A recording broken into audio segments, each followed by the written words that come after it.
Hey YouTube, this is Crash1990, and today I have an update to my Deathspeaker deck for the Sorcery TCG.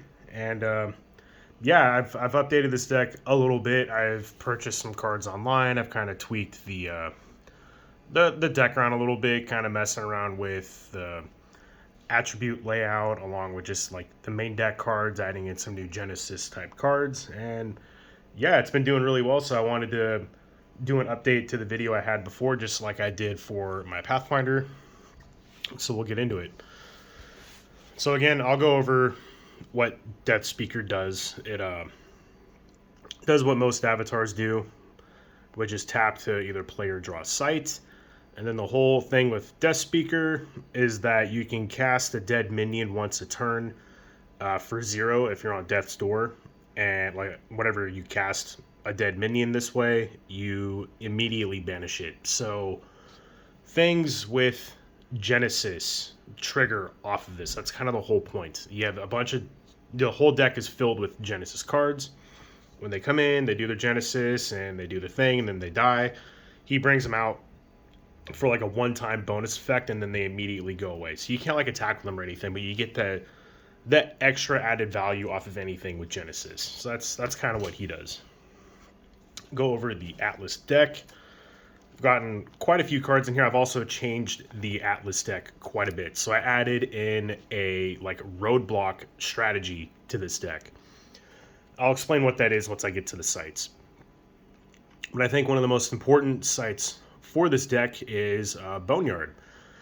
It's quite an awesome land. It's a unique, and it has Genesis. Each player can summon a dead minion from their cemetery here. So just more added recursion type stuff. I can't wait until there's like self-mill mechanics in this game, so you can almost build like a dredge style deck for this. I think that's going to be awesome.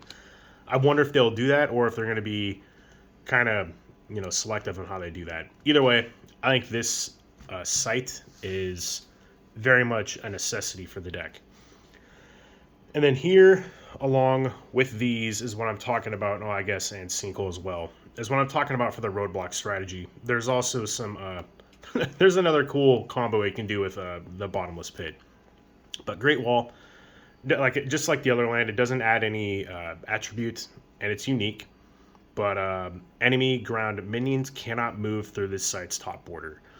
So, if you were to put it, if it was one of your first lands you play, put it here. People without airborne cannot move to where your avatar is. So it's kind of a way to protect your avatar. I run 2 Bottomless Pit. It's an elite. And whenever a non-airborne minion enters the site, kill it.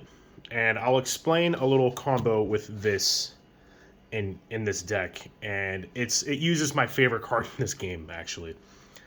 We run 1 Sinkhole. I do want to add another one once I get another one, maybe take out a Quagmire.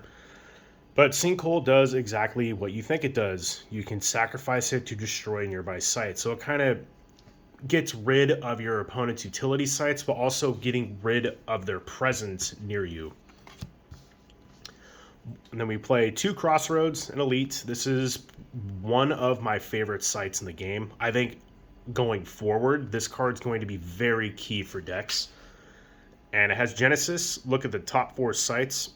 Put 3 of them on the bottom of your Atlas. So it's a way to filter the sites that you're getting. I really wonder if we're going to get fetch sites in this game. So like fetch lands for Magic. I wonder if that's going to happen. This is a start to that. I'll just say that. But I love Crossroads, and I think it's going to be used in quite a few decks, just like the dual lands, which are what these are. So these are new additions to the deck. So play 3 Windmill. This is a fire, air, earth deck. So I'm missing 3 duels for the, earth and fire. Steep, I think is what it's called. So I play 3 of the air, earth, and 3 of the air, fire. I will say air is the most common attribute in this deck, and then earth second, fire being third. So just ways to add consistency. I got Cloud City here. This is a good site to have on turn 1 as well with Deathspeaker, and then you can just play nothing to one side and kind of just move them off into Oblivion to where things can't move to them. Still leaves you open to burn and whatnot, so just keep that in mind. 2 Observatory. Genesis, look at your next 3 spells, put them back in any order. This is also a very good key sight. This one has the benefits, also downside of having an attribute, where this one can go into literally every deck. This one, I mean, you know, sure, but it'll if you're not running air, then it doesn't necessarily matter. This card, I am purely just running this for the artwork. It's actually a little anti-synergistic to the deck, so if you don't have this card, don't worry about it. I absolutely love the artwork to this card. It is one of my favorite artworks in the game, and so I have it in here just purely for that. But it gives everything burrowing if you have 3 or more earth attributes out. It can be kind of a nombo with our Earthquake card, but I really don't care. I absolutely love that artwork. I play a single Rift Valley. So basically, the way Rift Valley works, if there's like a void here, and you're here wanting to go forward, you could play Rift Valley, and it moves this over. Rift Valley goes here, and then you move there. So it's kind of, it forces presence for yourself, which can be cool. It can also make it to where your opponent has things that move with the sight, and then they could be in line of sight for other things. So you can kind of get some movement manipulation off of that card as well. And lastly, I play 2 Quagmire. It has Genesis. Units occupying nearby sites are immobile until your next turn, so they can't willingly move. They can be dragged away. They just can't take the move action away. And that is the Atlas deck. It's, like I said, it's just very control-y with movement and positioning and all that good stuff. So now we're going to get into the actual deck. And I'm going to go over everything I play that has Genesis. I'm going to go over one main card first that I don't own. That would hands down be in this deck. I didn't open it, and the card's like $200 or $300 right now. So I'm not going to buy that card. As cool as the artwork is, but that card is Death Dealer. It's a red card. When it comes in, it destroys everything else. Yeah, that is super good with Deathspeaker. It's probably the best card for him. I do not own that card, and I'm not gonna pay that much money for it. I'm just gonna get it when beta comes out, when it has different artwork. I think that's what's happening. But it has Frank Frazetta artwork on it.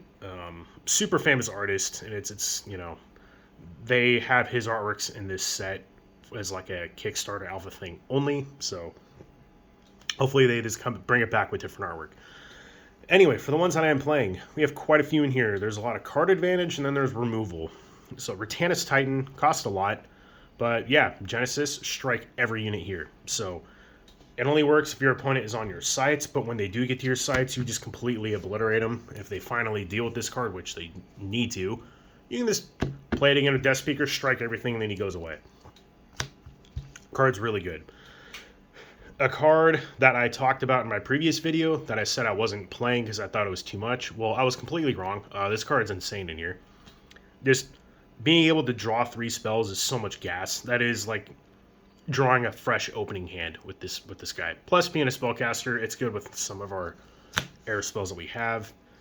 And Apprentice Wizard, he at least has some power, and he replaces himself at the very least. And when he dies, he'll just card filter even more. And again, Land Surveyor. I play these and this in almost every deck I have. Like, I'm currently working on about 4 decks right now, except for, you know, they're not in Pathfinder, obviously. But these are like almost staples for me. These cards are so good. Just being able to draw a spell, being able to draw a sight, it's more card advantage. Finally, a new addition to this deck is Vile Imp. This is one of the Frank Frazetta artworks that I was talking about. And it has Genesis, deal 2 damage to an adjacent unit for 2 and 2 power. Yeah, this card's great. I should have been playing this from the get-go, but, you know, here we are. Now for the rest of the deck, I'll go over the rest of the minions first. I cut my copies of Nightmare down by 1. It does cost a lot, so when you're getting multiples of them, it kind of sucks when you're kind of sitting there waiting. Nightmare's great, though. You, at the end of your turn, each enemy minion here, you get to push it to an adjacent location. So if you have a bottomless pit, and their minion's not airborne, you can just literally push them into the pit and kill them. Or you can push them into the void and kill them that way too. And we have ways of bringing them to you. So Nightmare is awesome. I also really love Bottomless Pit. It is one of my... I'm just going to keep this card right here. It is one of my favorite cards in this game, too. This is such a cool card, and I'm so glad I bought doubles of all the starter decks because it came in one of the starter decks. So yeah, Nightmare is great. I still have 2 copies of Nimbus Djinn. It doesn't have any Genesis abilities, but it's an airborne minion, 4 power, which is pretty good. And it has discard a spell, deal 3 damage to another random unit here. So it basically turns all the cards in your hand into lightning bolts. We have a lot of ways of drawing cards.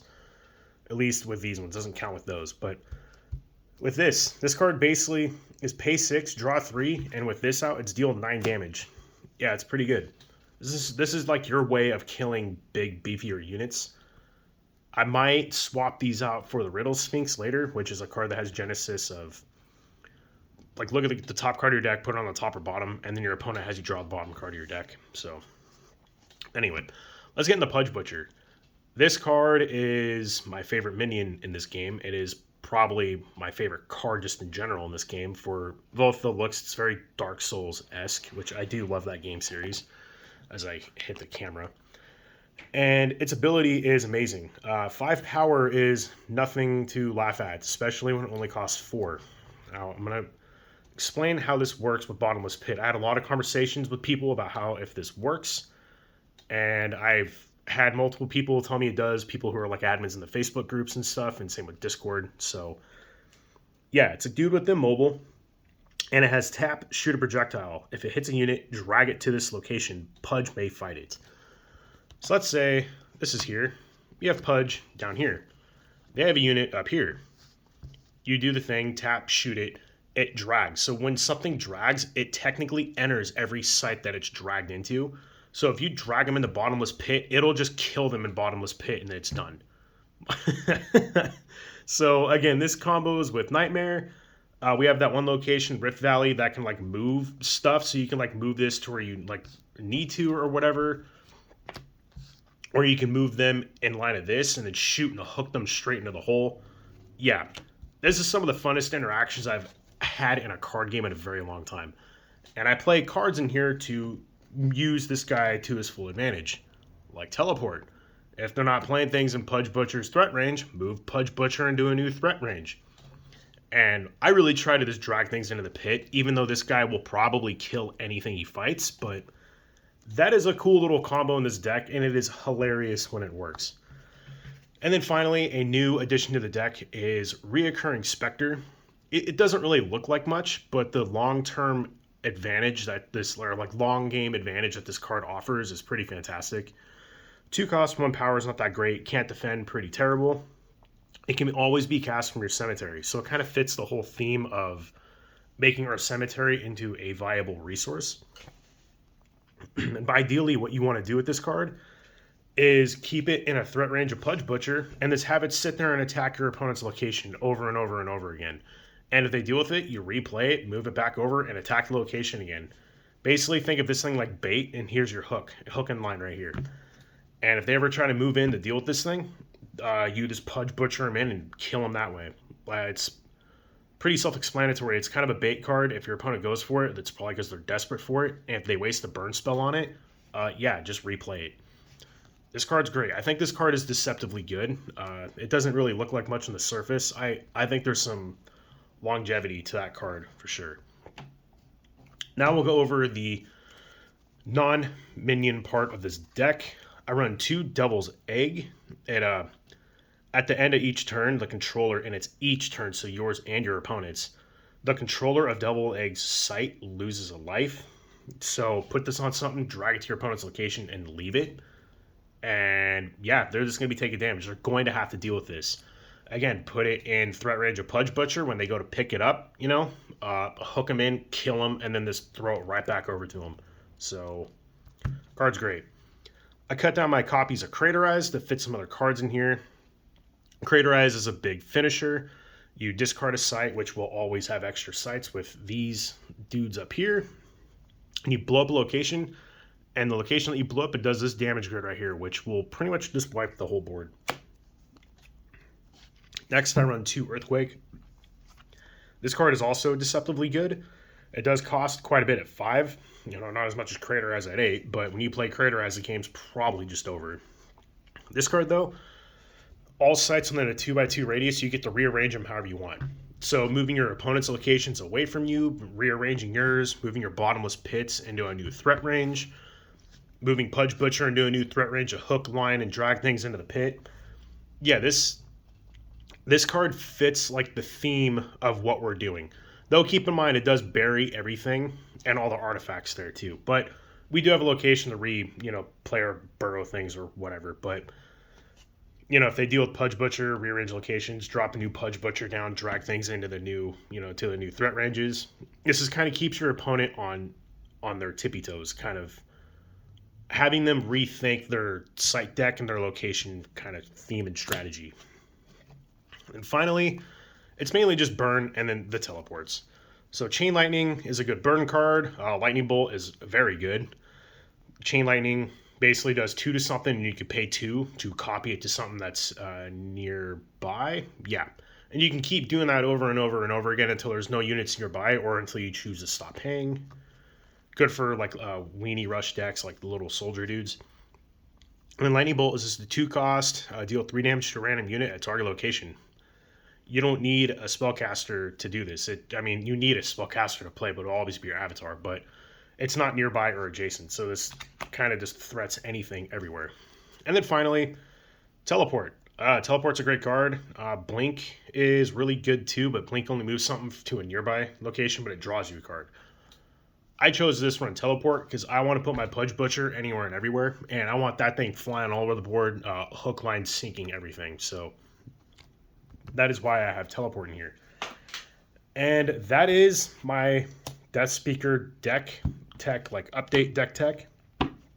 I am having way too much fun with this deck, if you can tell by how I'm explaining it.